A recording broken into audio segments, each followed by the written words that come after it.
16 թվականի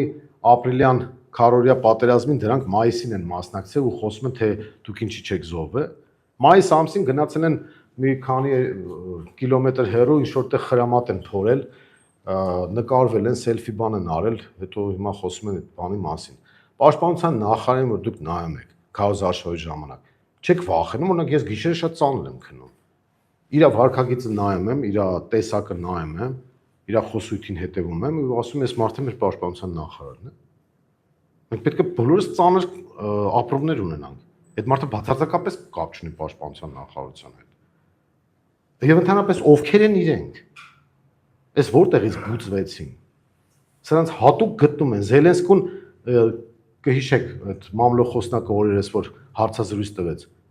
Զելենսկի բառը հանում ես տեղը դնում ես Նիկոլ Փաշինյանը նույն բանի մասին է։ Վաղը մյուս օրը ԿՊԱ-ականների մեծ մասը այնպիսի երգեր են երգելու, որ մեր բոլորի քննադատությունը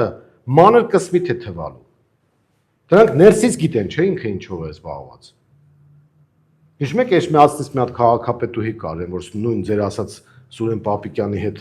խոսում էր, այն որ ասում էր դե հələ վատ է, մի քիչ ներվային վիճակ է, մի հատ գնամ, հանգստացնեմ, հետո բան։ Այս ամեն ինչ իրանք պատմելու են, երգելու են։ Մենք այնպիսի սիմֆոնիա ենք լսելու իշխանափոխությունից հետո, այնպիսի ինքնախոստովանական ցուցմունքներ,